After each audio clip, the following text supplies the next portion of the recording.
This is my old multimeter. And this is hopefully going to be the replacement for it. It is a 60,000 count multimeter with Bluetooth for logging and a flashlight for whatever reason. Future bloat, I guess. So let's see what's inside. The manual, which I'm not going to read. The meter. And they boast a plastic-free packaging, so this is paper, I guess. And they lied, because there's a peel that's very plastic. Ooh, yeah. And then there's the test leads with safety caps. Because this is a Cat 3/4 rated meter, so Cat 3 for 1000 volts and Cat 4 for 600 volts. And there is batteries included and a thermocouple as well. Yep, that's it. So the case you would need to buy separately. I bought the hard case. They don't really have one that's listed as compatible for this one, the Voltcraft VC891, but you can use this one, which is for the VC890 OLED, which is also the same size, so I'm not sure what it matters. Oh, it fits decently well in the case. One complaint though, this compartment is bloody useless because of this plastic damn thing. This should have just been like an elastic sort of fabric or something. So you could, yeah, oh well, minor things I guess. It feels quite decent in the hand. It's not as heavy as a like a fluke or something, but it does feel like a brick. And it is not terribly large, but yeah, it's a multimeter. And it's got a bail. Ooh. Yeah. Not great, but this switch feels alright. These are just rubber dome switches. Nice to see that, but I guess that's mandatory. The isolation on the plugs. It's got a flashlight too, not sure why, and an LED here up top to indicate continuity and things. It's got a decent display with a huge bezel. Yeah, that's basically it. It's also got a tripod mount here. Let's see inside. So this screw just seems to be springy, and that just, and then I should be able to just pull this back further. Yeah. And then pull it out. It's battery compartment. It takes 3 AAAs. Damn. And it's got one HRC fuse, which is 10 amps, 1000 volts. And this is not an HRC fuse, but it is still one of those long boys, and it is 600 milliamps, 1000 volts.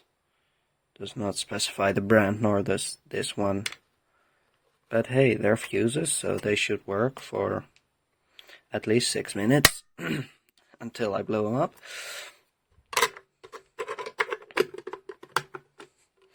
and this needs to be held back while I screw it in. Let's have a look at the accessories. So it comes with this thermocouple with a permanently attached connector, and it feels nasty, but it does have a decent length to it. And these are the probes. They feel a lot better, and they have a silicone cable and a pretty decent length to them. They also have the caps that you can pull off to expose the entire tip. And they have pieces of metal or something inside, so you can stick them to the back of the meter magnetically.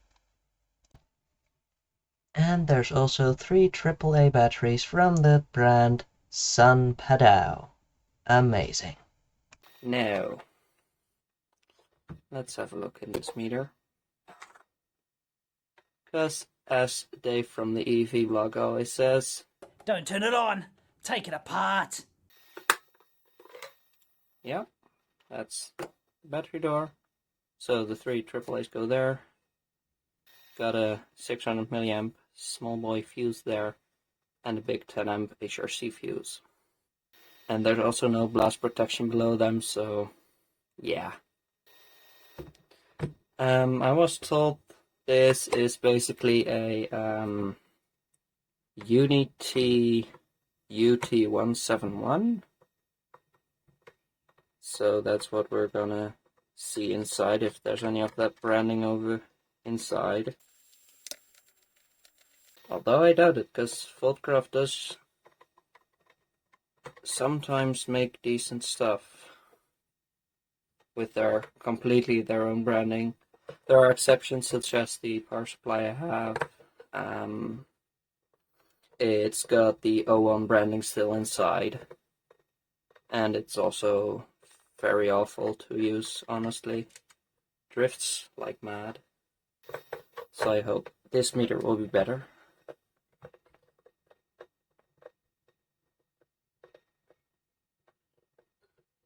Let's get you out of the way.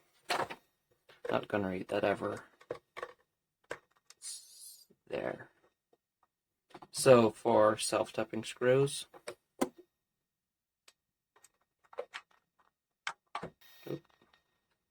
yeah, got a ridge there for blast protection, and this is the back. So this basically prevents you from plugging leads in when the back cover is removed, and you can't remove the cover either when there's leads plugged in. That's what this side of the board looks like. Mobs, I guess, resistors, that thing, and here's the processor. It's a HE32F460, so that's probably an STM clone, and I'm going to assume the front end is below here. There's also the Bluetooth module right there, and I can't read what it says. Doesn't matter much anyway. There's a few more screws. Also self-tappers. I'm curious to see if it will just come out without having to desolder anything, but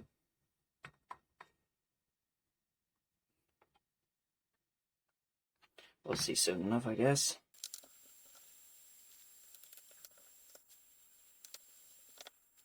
Oh yeah, and here you can also see the LEDs for the flashlight. They seem to be just super generic standard issue LEDs.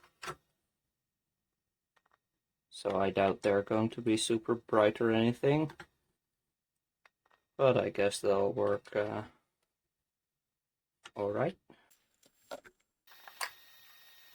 Do you just come out? No. As you can see, I've never taken apart a multimeter before, so this is all new to me. Oh well, I've never taken a multimeter of the modern kind apart ever. And it randomly shut off recording. So, you need to desolder these 2 wires too. Anyway, this is a pretty basic board here. So there's the 10 amp current shunt. These are the LEDs and the receivers to check if you plugged in the leads correctly. There's backlighting for the buttons, and behind the LCD here there's also the beeper and the capacitor. I don't know why the capacitors are there, but sure, they probably serve a purpose. So yeah, there's not a whole lot of protection in this thing. Odd. Very odd. Oh well. Let's see if I can get it back together again. And of course by doing that I already managed to scratch the display. Oh well. Plastic. Now we have that out of the way though. Let's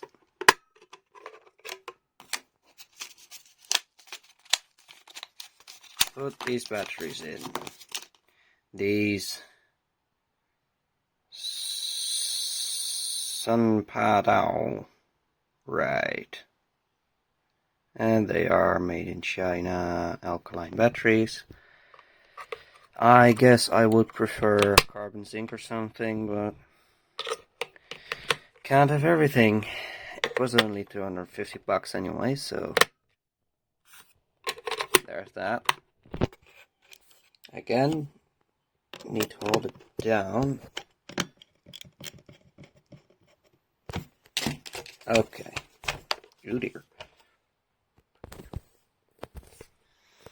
So, meter. And it forgot the time. Damn. I thought that thing had a capacitor or something. I guess not then. Anyway. Let's see. So if I were to plug this in here, it starts beeping because it's in volts. Check input on milliamp port. Yeah, correct. And if I put it in the there, and it's on DC,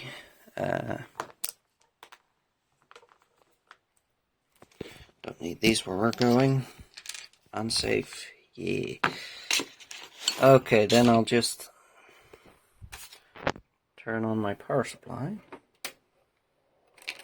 Set it to something sensible like, I don't know, 5 volts. Now this thing is not perfectly in spec and it's also Voltcraft, but this is like a Unity brand and this is O1. O1 is worse, I guess. Unity is better, more betterer. Speaking of, this one is probably based off the Unity UT171. Not sure, but probably. And I'll just turn that one on. Yoink the probes in there. And it's pretty fast. 4.97. It's a little higher than what it says there, but I don't know, margin of error probably. Now let's turn it off. Do I really need to hold this in? Yeah, so that's a connection. Now let's put it into 30 volts. See how fast it responds. Ah, that's pretty decent. Let's see, and it does ohms. How fast is it? So I'll short my probes.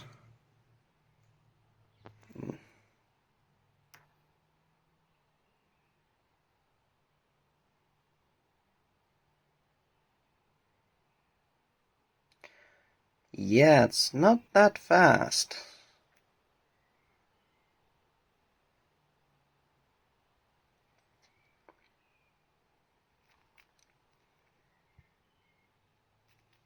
Let's try again.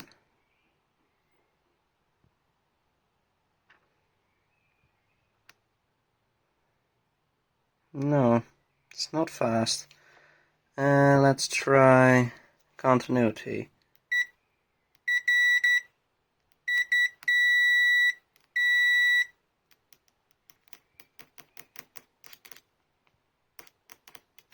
damn, Jesus Christ.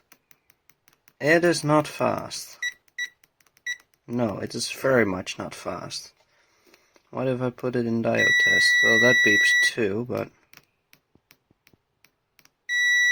now it's even slower. Great. That should be made illegal for these to be so damn slow. But I guess you can't have everything.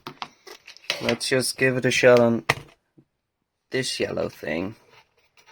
If these probes even reach. Barely. Should be good enough. There. Also, put it on continuity mode.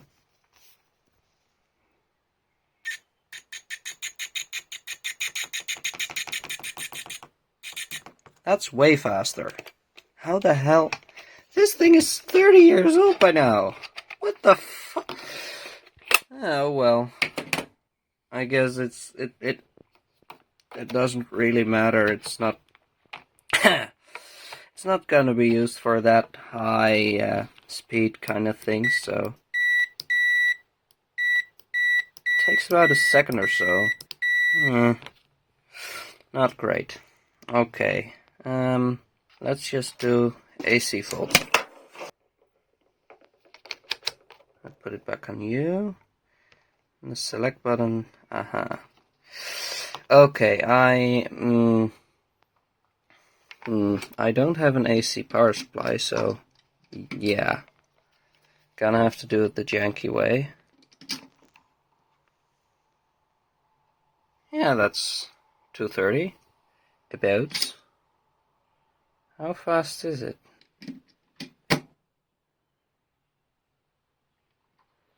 And also the high voltage icon comes up right there.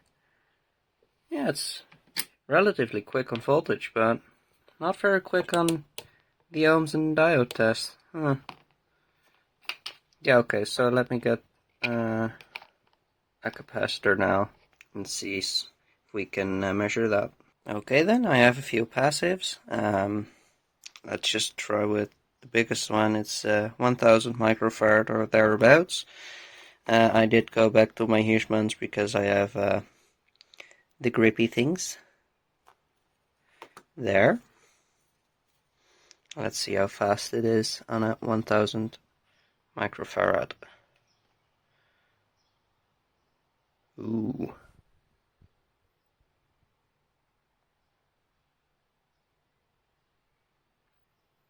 Not that fast, but to be honest, for a capacitor, it's not like I would mind it much.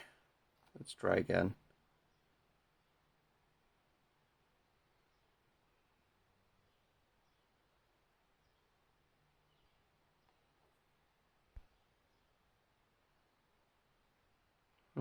Yeah, it's alright. Let's try a 100 microfarad now. And connect it.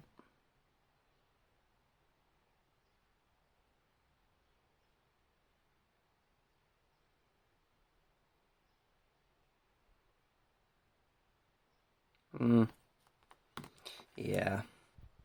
And then I should have one from 10 microfarad. I mean, point has been proven by now, but we're already here, so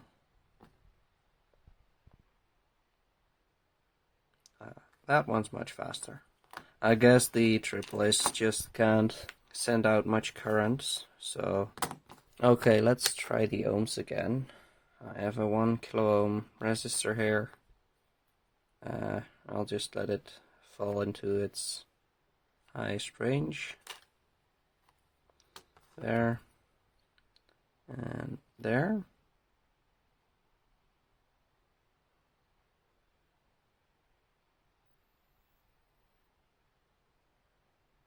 Yeah. Okay. That's good enough, I guess. Now, I forgot to get an LED. Give me a second. Now let's see if it can light up an LED. Let's connect you there. connect you there. It's blue LED, by the way.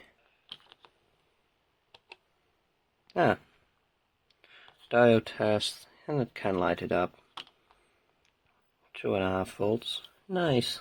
And as for the milliamps, I'm going to push them through a 1 kilo ohm resistor, and that's pretty fast as well. So it's 5 volts. Nice.